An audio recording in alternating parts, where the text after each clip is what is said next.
नाज़रीन मोहतरम अस्सलाम वालेकुम। TWG इंटरनेशनल में आपका खैर मकदम है। नाज़रीन, TWG जो हुकूमत का एक मुसल्लमा इदारा है और जिसे तरबियत और मुशावरती खिदमात के शोबों में इंतहाई अहम और मोतबर इदारे की हैसियत हासिल है, न सिर्फ रियासत तेलंगाना बल्कि हिंदुस्तान और मशरिक़ वस्ता में भी तेज़ी के साथ अपनी सरगर्मियों की तरफ पेशरफ्त कर रहा है।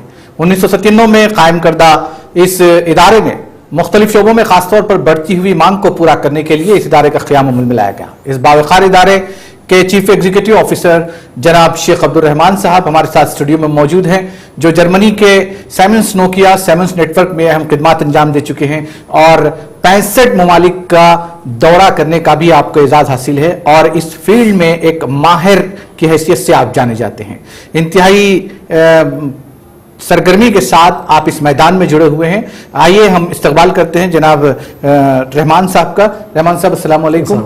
रहमान साहब, मैं आपसे सबसे पहले ये जानना चाहूँगा कि TWG इंटरनेशनल जो जिसे बावकार इदारे की हैसियत हासिल हो गई है, और सबसे बड़ी बात रहमान साहब, इस्लाम में मुशावरत को बड़ी अहमियत हासिल है किसी भी मामले में, किसी भी फील्ड में, चाहे तालीम का मामला हो या कोई और मामला हो।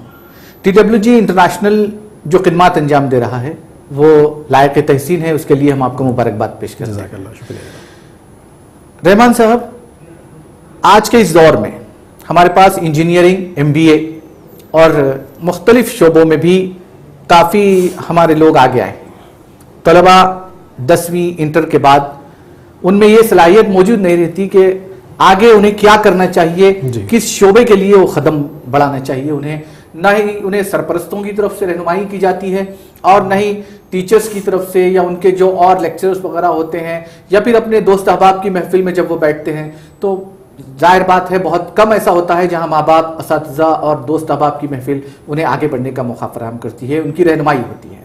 मैं आपसे ये पूछना चाहूँगा, TWG इंटरनेशनल जो है किस हद तक तलबा की रहनुमाई में कामयाब हुई है और किस तरीके के मौके फराहम कर रही है।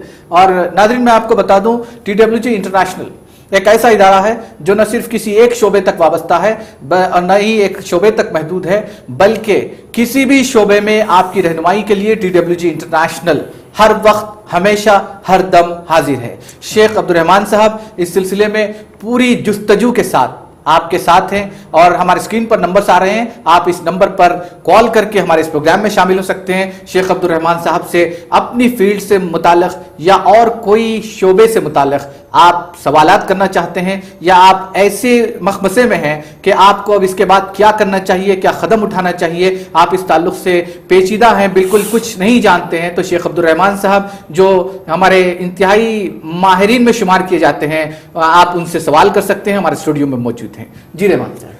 जनाब अस्सलाम वालेकुम। नाज़रीन अस्सलाम साहब, आप सबसे पहले तो मैं जो है ना शुक्रिया अदा करना चाहूँगा TTV का कि जो है ना इस प्रोग्राम को इस अहमियत के साथ और इस वक्त जो प्रोग्राम कंडक्ट कर रहे हैं इसको। और दूसरा ये है कि आप छोटे बड़ी मतलब वेरी शॉर्ट इंट्रोडक्शन में आप बहुत सारे सवाल पूछ चुके हैं और बहुत अहम है सवाल, और यकीन मानिए आप ये सवाल की अहमियत इस तरह से आप वाज़ेह हो सकती है कि जो एक्चुअली अब जो सारे ये इश्यूज को फेस कर रहे हैं, यानी जो जॉब्स के लिए इश्यूज है या फिर जिसके एकेडमिक्स हो चुके और वो जॉब के लिए आगे they want to pursue their career in future, इसके लिए। और दूसरी बात ये है कि अभी आप जैसे इंट्रोडक्शन में बताए थे कि पेरेंट्स खास तौर पे और फिर उनके जो दोस्त अहबाब है और फिर ऐसी गैदरिंग जो कॉलेजेस में प्रोफेसर्स के थ्रू उनको जो ना हासिल है, लेकिन कई बार ये देखा गया कि candidates are really they are clueless about what to do next. मैं हैदराबाद के ऑलमोस्ट कई सारे कॉलेजेस में, मेजॉरिटी ऑफ द कॉलेजेस में we have conducted the career convention in last months, and what we have observed is, हम जब candidate से जब जाके बात करते हैं वहाँ पे 500 और हज़ार कैंडिडेट सामने बैठे हुए हैं, एक सिंपल सवाल कि भाई आफ्टर कंप्लीटिंग योर इंजीनियरिंग और after completing your graduation what do you want to do next, a very simple question. एक स्टूडेंट है, बीटेक के कैंडिडेट्स है और वो कई सारे शोबों में है, BTech CSE, BTech civil, BTech mechanical, BTech electrical, BTech instrumentation, कई सारे शोबों में जो ना वो इंजीनियरिंग कंप्लीट कर रहे हैं। But when you the moment you ask them a question कि भाई after completing your engineering what do you want to do basically, देखिए कुछ ऑब्वियस सवाल है इसमें, कुछ ऑब्वियस जवाब है। कुछ कैंडिडेट तो ये बोल सकते हैं कि मैं आगे मास्टर पढ़ना चाह रहा हूँ, फिर भी मेरा सवाल वहीं पर है कि भाई after master what do you want to do. अगर आप पीएचडी करना चाह रहे हैं तो पीएचडी के बाद फिर आप क्या करना चाह रहे हैं, बात तो सवाल वहीं पर है गया वो वाला। एक पर्सपेक्टिव ये हो गया। दूसरे कैंडिडेट्स बोलते हैं भाई चलो मैं जो ना I want to study abroad, I want to go abroad and study. Again the question remain same in this case also. अब अगर कैंडिडेट ये बोलता है कि भाई I want to do job, so that is the time where basically TWG comes into picture. और अल्हम्दुलिल्लाह पिछले ऑलमोस्ट अभी 20वां साल हमारा जो है शुरू होने जा रहा है। पिछले 20 साल से हम इसी खिदमात को जो है अंजाम दे रहे हैं। इंडिया में 22 लोकेशंस में हमारे सेंटर्स हैं एंड वी आर हैविंग अल्हम्दुलिल्लाह all experts actually coming from the industry, जो बच्चों को जो ना काउंसलिंग करते हैं और फिर ये देखते हैं कि भाई जो एकेडमिक से बच्चा आ रहा है, एक तो ये पर्सपेक्टिव है। दूसरा ये पर्सपेक्टिव कि what he wants to do next. अगर कैंडिडेट के यहाँ पर अगर उसके अपना खुद का उसका एक विजन हो कि भाई what he wants to do, then basically will guide him basically and also try to show him कि भाई what are the opportunities in that domain and in that area. एक पर्सपेक्टिव ये हो गया। दूसरा, कई बार हमारे यहाँ पर कैंडिडेट्स आते हैं और उनको ये भी आइडिया नहीं है कि basically what they can do. बच्चे आए बीटेक CSE कर आके जो ना बैठे हुए हैं, अगर आप उनसे पूछें कि भाई आप ठीक है now they come to for the counselling purpose, आप जब सवाल पूछते हैं तो of course they don't have an answer कि भाई करना क्या है। और अब अगर CSE की फील्ड में अगर आप एग्जाम्पल के तौर पे एक फील्ड भी लेके बात करें CSE की, उसके अंदर again there are thousands areas of specialization. कई सारे स्पेशलाइजेशन है, जैसा कि उसमें ओरेकल है, SAP है, IT है, नेटवर्किंग है, इंफॉर्मेशन सिक्योरिटी है, हार्डवेयर नेटवर्किंग है, there are multiple areas, web development है, ई-कॉमर्स है। तो कैंडिडेट को ये कन्फ्यूजन है क्योंकि ये सारी चीज़ें कॉलेज में नहीं कवर हो रही। The technology is going so fast with that fast pace के firstly in the academics it is not covered what is today required in the industry. यानी अगर यहाँ पर बच्चे एकेडमिक की तालीम हासिल करके आए तो इंडस्ट्री की एक्सपेक्टेशन यहाँ पर है। इतना बड़ी जो खला है इन बीच में, ये गैप को जो है ना ब्रिज करना, इस गैप को किस तरह से ब्रिज किया जाए। यानी जो इंडस्ट्री में आज की रिक्वायरमेंट है कि आप ये देखिए कि अगर कोई कंपनी किसी को हायर कर रही है, वो एक मखसूस जॉब टाइटल के लिए हायर करती है, राइट जी। तो अब यहाँ पर ये है मामला कि कैंडिडेट को सबसे बड़ा मसला ये है कि उनको खुद अपना जॉब टाइटल नहीं पता है। The issue is that they don't know themselves कि भाई which job title they can fit for. अब मैं openly I am talking about all this streams right now. अगर नाज़रीन के कॉल आते हैं तो इंशाल्लाह हम इसको फर्दर डिस्कस कर सकते हैं, लेकिन यहाँ पर आप देखिए कि किसी भी शोबे की बात कर रहा हूँ अभी मैं। अगर कैंडिडेट 10 और 10+2 का एक हम अगर सेक्टर बनाते हैं, दूसरा अगर सेक्टर हम बनाते हैं ग्रेजुएट्स यानी नॉन टेक्निकल ग्रेजुएट, जिसको मैं ग्रुपिंग करूँगा नॉन टेक्निकल ग्रेजुएट में, जिसमें सारे कैंडिडेट आएंगे BA, BCom, BSc, ये सारे तलबा नॉन टेक्निकल ग्रेजुएट में हम इनको एक तरफ एक ग्रुप में ले लेंगे। और एक ग्रुप आप ले लें टेक्निकल ग्रेजुएट्स का, जिसमें सारे इंजीनियर्स, सारे फार्मासिस्ट, जो भी 4 ईयर का जो प्रोग्राम होता है, जो प्रोफेशनल प्रोग्राम माना जाता है हमारे यहाँ पर इंडिया में। तो पिछले प्रोग्राम में मैं कई बार इसको जो है डिस्कस किया हूँ कि जो अभी NDT की भी जो इंडिया की जो जॉब रिपोर्ट है अगर आप देखें तो हाल ये है फिल वक्त it says about 90% of the engineers and the graduates in India are unemployable. The main reason for that is they are lacking skills as well as talent. This are the 2 main reasons. Times of India ने survey किया है, आप net पे ये report available है, आप जाके search करिए। इट क्लियरली सेज दैट कि Indian engineers in India as well as the graduates in India they are unemployable, 90% of them are unemployable. तो यहाँ पर अब सवाल ये उठता है कि भाई इंजीनियरिंग करने के बाद अगर हम अनएम्प्लॉयबल हैं तो फिर हम क्या करें। That is a big question comes into the candidates mind. तो यहाँ पर एक तो ये है कि रहनुमाई की ज़रूरत है इनको कैंडिडेट्स को कि भाई यहाँ पे इनको किस तरह से गाइड किया जाए, what are the opportunities back in the industry. और आज की तारीख में हम अगर सिलेबस को उठा के देखें, जैसे मैं बता रहा हूँ, syllabus is not meeting the industry expectation today. तो अब मसला यहाँ पर यह है कि कैंडिडेट्स को जो भी स्ट्रीम से आ रहे हैं उनकी स्ट्रीम के मुताबिक what are the opportunities right now और what opportunities are in demand. एक तो ये है कि अपॉर्चुनिटीज आपको आप एक ऐसे कोर्स की बात, कई बार मेरे पास जब स्टूडेंट्स आके बोलते हैं सर मेरे को ये कोर्स करना है, मैं सवाल पूछता हूँ उनसे कि भाई why you want to do this course, have you done the analysis. बोलते हैं नहीं सर बस I want to do it. अब एक मेरे पास कैंडिडेट आया, बोले कि सर मेरे को हार्डवेयर नेटवर्किंग करना है। तो मैं उनको बोला कि यार why you want to do hardware networking. बोलते नहीं सर बस मेरे को इंटरेस्ट है। मतलब आपको इंटरेस्ट सिर्फ शौक के लिए करना चाह रहे हैं, जॉब के लिए करना चाह रहे हैं। वो तो नहीं सर मैं जॉब के लिए करना चाह रहा हूँ। मैं बोला फिर this not the field for you now at this point in time. 1990s में दैट वाज इन बूम, वो इंडस्ट्री में बहुत ज्यादा रिक्वायरमेंट थी। अब आप एग्जाम्पल इसका मैं इतना इस तरह से दूंगा आपको कि आप समझिए कि आप एक रोड पे चल रहे हैं और वो रोड पूरी खतार लगी हुई है और ट्रैफिक जैम है, you are standing in the last end you see that until this traffic moves you can not move. आप टैंक बंड पे चले जाएं, टैंक बंड की जो ना सारी रोड जाम है और आप उसी लाइन में ठहरे हुए हैं, तो फिर वक्त आप ऐसे कोर्सेस, बाज कोर्सेस की नौबत उस तरह की आ गई कि आप वहाँ उसी लाइन में आप लास्ट में ठहरे हुए हैं। जब तक ये ट्रैफिक खाली नहीं होगी आपको आगे रास्ता नहीं है। तो आप अब कैंडिडेट को इस सूरत में क्या करना चाहिए? कैंडिडेट्स में इस सूरत में हमको कैंडिडेट को ये करना चाहिए कि they have to look for what are the other opportunities. यानी ये नहीं कि बस मेरे को ये करना है, हार्डवेयर नेटवर्किंग करना है तो आप ठीक है आप माइंड सेट कर लिए, right, that is fine, but are there opportunities available in this industry right now? अगर इसमें अपॉर्चुनिटीज नहीं है तो फिर आपको वो फील्ड ढूंढना है जिसमें अपॉर्चुनिटीज है। क्योंकि अगर आपका मकसद ये है कि मैं सिर्फ for the knowledge purpose I want to do this, that's fine, then you do it, go ahead and do it, but you have to basically also look at and see what are the opportunities currently available in that sector. So इससे जो है ना ये इस process, ये this process very important. अब इसमें ये है कि भाई इसको गाइड कौन करेंगे? सवाल ये है कि भाई इसको अब यानी इंडस्ट्री का इल्म कौन रखते हैं, यानी इंडस्ट्री को कौन जो है ना स्टूडेंट्स को गाइड करेंगे कि भाई which industry is suitable for them. जी, क्योंकि स्टूडेंट्स आ रहे हैं डिफरेंट एकेडमिक बैकग्राउंड से, कुछ स्टूडेंट्स आ रहे हैं कॉमर्स बैकग्राउंड से, कुछ स्टूडेंट्स आ रहे हैं आर्ट्स बैकग्राउंड से, कुछ स्टूडेंट्स आ रहे हैं मैनेजमेंट बैकग्राउंड से, कुछ स्टूडेंट्स आ रहे हैं इंजीनियरिंग बैकग्राउंड से, कुछ स्टूडेंट्स आ रहे हैं फार्मा बैकग्राउंड से, कुछ स्टूडेंट आ रहे हैं लो एकेडमिक बैकग्राउंड 10 एंड 10+2 बैकग्राउंड से। तो ये जो डिफरेंट शोबे हैं, हर शोबों में there are lot of opportunities still today. आज की तारीख में भी कई सारी अपॉर्चुनिटीज है। मेरी कंपनी में सीमेंस में होता ये था, at many time we have very good opportunities and that too very high paid salary jobs, but issue ये होता वहाँ पे कि we hardly find the candidates fitting into the job requirement. वहाँ पे मेरी खुद की कंपनी का मैं एग्जांपल बता रहा हूँ, जबकि मैं अपने डिपार्टमेंट के लिए मैं जब हायर करता था, प्रॉब्लम ये था कि we were looking for basically information security specialist in telecom domain. आप यकीन मानिए इस पर्टिकुलर सेक्टर में, इस पर्टिकुलर एरिया में I hardly find anybody until now in Hyderabad. Majority of the students have completed BTech CSE, MTech CSE, but they are clueless about this area. Rahman साहब, मैं यहाँ पे थोड़ा सा मुख्तसर आपको रोकना चाहूँगा कि एक सवाल एक जहन में आ रहा है, जैसा कि आपने अपनी गुफ्तगू में बताया कि आपकी दिलचस्पी शौक के एतबार से जो आप कोर्स करना चाह रहे हैं, लेकिन वो फुलफिल नहीं करता कि आज की इंडस्ट्री की मांग को। राइट, आप उस तरफ जा रहे हैं और जॉब भी ढूंढना चाहते हैं आप, लेकिन अगर शौक के एतबार से अगर आप कर रहे हैं तो वो चीज़ आपको जॉब नहीं दिलाएगी। Of course, in some sectors, in some areas. Right.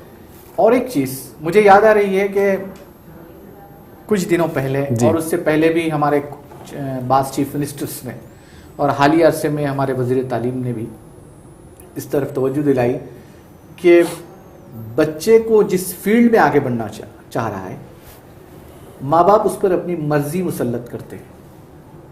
ये किस हद तक कैंडिडेट की राह में, यानी मतलब जॉब के जो उसके मौके हैं, किस हद तक रुकावट पैदा करता है? देखिए, this is I would say that this one of the major factor.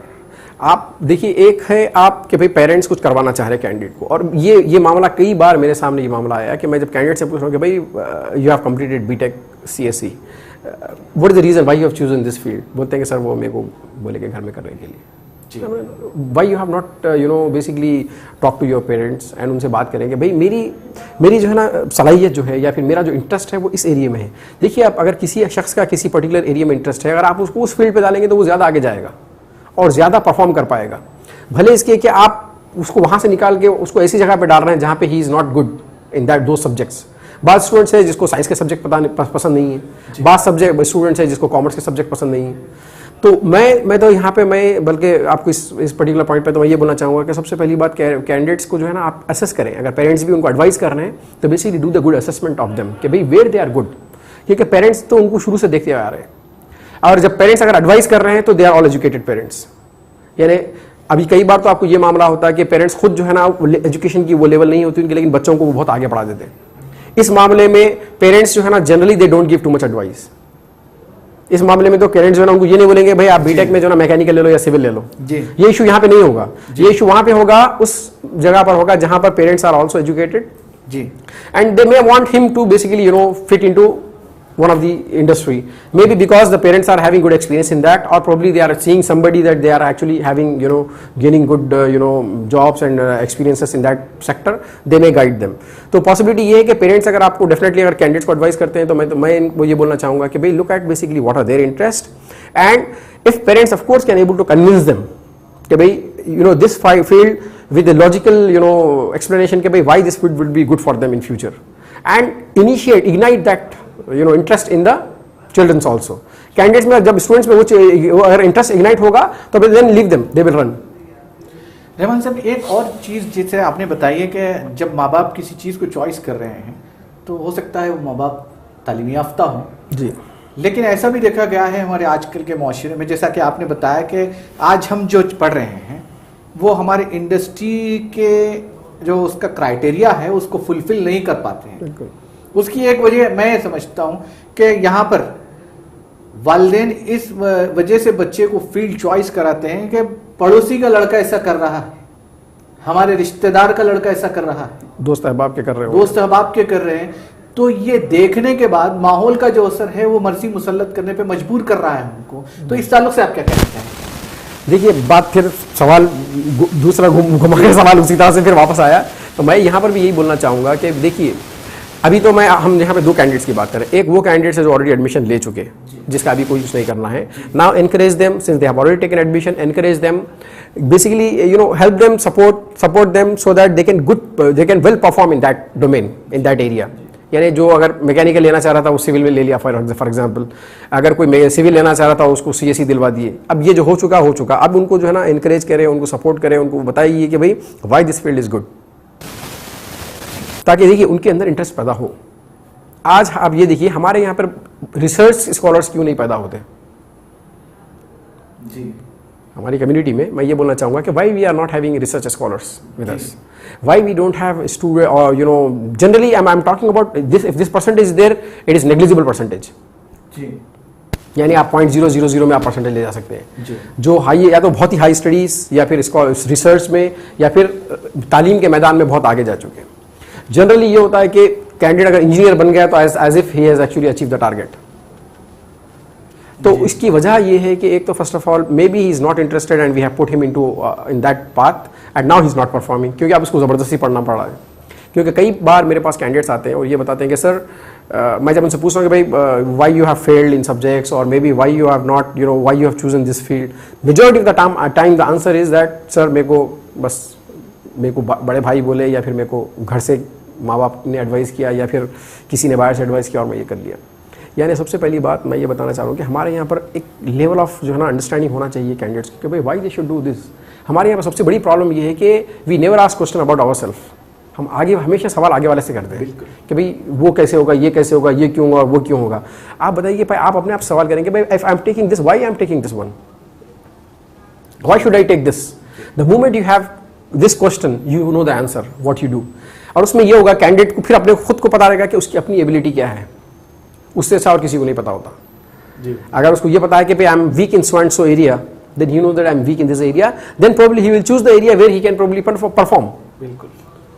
तो मैं तो एडवाइस ये करूंगा कि सबसे पहले अगर पेरेंट्स हो या फिर दोस्त अहबाब हो, आप जिससे भी एडवाइस ले रहे हैं, कोशिश ये करिए कि आप एडवाइस उनसे लें जो basically who basically is coming from the industry. If you I am talking from the job perspective, of course वालिदैन जो है ना आपको कभी भी आपका बुरा नहीं चाहते, वालिदैन बच्चों का बुरा नहीं चाहते, लेकिन अगर चूंकि उनको अगर इंडस्ट्री की विजिबिलिटी ना हो तो फिर it is of their self interest कि भाई they want to put their kids into so and so domain because that domain seems to be good और इट इज ग्लिटरिंग, शाइनिंग है, बीटेक सीएससी बोलना अच्छा दिख रहा है, तो इस तरह इसकी वजह से उसमें डलवा दिए, ये एक अलग पर्सपेक्टिव है। लेकिन जो जनरली जो है ना माँ बाप जो है ना उमूमन बच्चों का भला चाहते हैं, और वो चाहते हैं कि भाई उनके बच्चे उनके सामने परवान चढ़े, और वो चाहते हैं कि भाई बच्चों को अच्छी से अच्छी जॉब मिले आगे। वो सारी पर्सपेक्टिव से वो उनको गाइड करते हैं। लेकिन अगर उनका एकेडमिक ऑफकोर्स उनका बैकग्राउंड है जिस एरिया में वो गाइड कर रहे हैं, then it is well and good. अगर ना हो तो फिर आप इंडस्ट्री से भी, आप पेरेंट्स खुद भी जो है ना जो इंडस्ट्री एक्सपर्ट्स हैं उनसे एडवाइस लें, या फिर बच्चों को साथ लेकर जाएं, बैठ के डिस्कस करेंगे why this is right, why this not be right. This is my advice for them. Rahman साहब, एक और सवाल ये था कि पहले ये हुआ, अच्छा ठीक है, कॉलर को शामिल करते हैं, देखते हैं कौन और कहाँ से है। अस्सलाम वालेकुम जी। रहमान साहब, एक ये पूछना चाह रहा था कि मैं उमूमन ये होता था कि इंटर के बाद कौन सा सब्जेक्ट चॉइस करना चाहिए, कहाँ है, जैसे आप इंजीनियरिंग करना चाहते हैं, मेडिसिन में लेना चाहते हैं, जैसे इस तरीके के कोर्स हुआ करते थे, जैसा कि आपने दो ग्रुप में तकसीम करके बताया, टेक्निकल ग्रेजुएट्स और नॉन टेक्निकल ग्रेजुएट्स।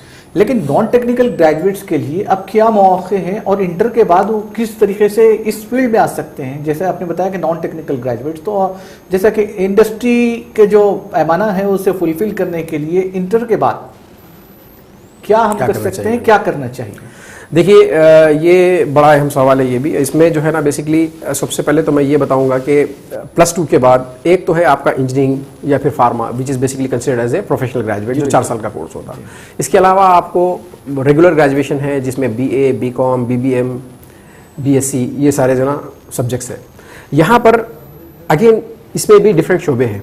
अगर मैं थोड़ी देर के लिए बात करूँ कॉमर्स ग्रेजुएट्स की, कॉमर्स ग्रेजुएट्स जनरली जो है ना वो जो उनके लिए प्रिज्यूम्ड फील्ड जो है वो है बेसिकली अकाउंटिंग। जी, जनरली जो बीकॉम करके they basically go for the accounting, then और they will if they want to further study they go for MBA, and then they generally think that we basically fit for the accounting jobs और the admin job. ऐसा नहीं है, basically there are many opportunities for them as well. तो पिछली बार भी मैं discuss किया था इन अपॉर्चुनिटीज़ के बारे में, खास तौर पे जो बच्चे कॉमर्स, आर्ट्स और कॉमर्स मैनेजमेंट बैकग्राउंड से आ रहे हैं, इन कैंडिडेट्स के लिए एक ऐसी इंडस्ट्री है जो अभी उभर रही है, विच is basically emerging now. If you see that everybody not is buying online, एक ऐसी इंडस्ट्री हो गई है। ये इंडस्ट्री ऐसी है जिसको हम इंडस्ट्री की लैंग्वेज में इसको बोलते हैं लॉजिस्टिक्स या फिर सप्लाई चेन मैनेजमेंट। अच्छा, एक ऐसा शोबा है जिसके अंदर plenty of opportunities are there currently. बल्कि गवर्नमेंट का जो खुद का असेसमेंट है बाई जी रहमान साहब, एक कॉलर को शामिल करते हैं जी, गालिबन लाइन ड्रॉप हो गई है जी। बाई 2020 गवर्नमेंट का अपना सर्वे है, ये बता रहा है कि by 2020 there will be about 2 million jobs in logistics industry, जिसके लिए सेंट्रल गवर्नमेंट ने स्किल डेवलपमेंट के जो स्कीम्स बनाए हैं, स्किल डेवलपमेंट के जो प्रोग्राम्स बनाए हैं, उसमें उन्होंने एक स्पेशलाइज्ड एक कोर्स इंट्रोड्यूस किया लॉजिस्टिक्स बोलकर। यानी इसकी अहमियत मैं आपको इस तरह से बताना चाह रहा हूँ कि this industry is basically emerging. तो जो नॉन टेक्निकल ग्रेजुएट्स है उनके लिए this basically non technical graduate में जैसे बोलोगे अगेन वहाँ पर भी स्प्लिट है। अभी मैं बात कर रहा हूँ वो स्टूडेंट्स की जो मैनेजमेंट एंड कॉमर्स बैकग्राउंड से आ रहे हैं, उनके लिए this is one of the very specialised field. इसमें there are again many opportunities are there, like warehouse management है, इन्वेंट्री मैनेजमेंट है, प्रोक्योरमेंट मैनेजमेंट है, प्रोडक्शन मैनेजमेंट है, चैनल मैनेजमेंट है, लॉजिस्टिक्स मैनेजमेंट है, इंपोर्ट एक्सपोर्ट मैनेजमेंट है। There are multiple areas. तो बोलना ये चाह रहा हूँ कि सिर्फ इनके लिए अकाउंटिंग ही नहीं या फिर एडमिनिस्ट्रेशन जॉब ही नहीं, बल्कि there are very specialized job opportunities, and that too specially if you I am talking about Gulf, these are very highly paid jobs. जी, कैंडिडेट्स इस टाइप के कोर्सेज करके they are basically earning like 1.5 lakh, 2 lakh, 2.5 lakh per month. इस type की जो है ना उनको सैलरीज है इस पर्टिकुलर जो जॉब कैटेगरीज में। और इसके अलावा फिर मैं जैसे बताऊं कि इसमें दूसरा एक सेक्टर है जो साइंस, BSc वगैरह, BSc के जो कोर्सेज है या BA बैचलर ऑफ आर्ट्स है। अब वहाँ से एक है कि BA MA करेंगे, फिर आप जो बेसिकली कैन परसू और BA B.Ed वगैरह करेंगे तो you can basically go toward education industry. Science graduation से आप करते हैं तो again for the science graduation there are different technical और प्रोफेशनल कोर्सेज आर अवेलेबल। जी रहमान साहब, एक कॉलर को शामिल करते हैं, देखते हैं कौन और कहां से। अस्सलाम वालेकुम। अस्सलाम वालेकुम। जी, कौन और कहां से जनाब? मैं मौजम खान बात कर रहा हूं। जी मौजम खान साहब, प्रोग्राम में खैर मकदम है आपका। जी फरमाइए, क्या सवाल करना चाहते हैं आप? मेरे को ये फायर सेफ्टी के कोर्सेज करना चाह रहा था मैं। फायर सेफ्टी या इमरजेंसी मेडिकल सर्विस होता है ना, जी जी आपके पास MRI वगैरह है, तो उसमें कोर्सेज करें तो उसमें कैसा रहता चांसेस ये मालूम करने का। क्या स्टडी करे पूछिए, क्या स्टडी करे हुए हैं आप? मेरा ग्रेजुएशन हो गया बीकॉम से। बीकॉम से ग्रेजुएशन किया आपने, ठीक है।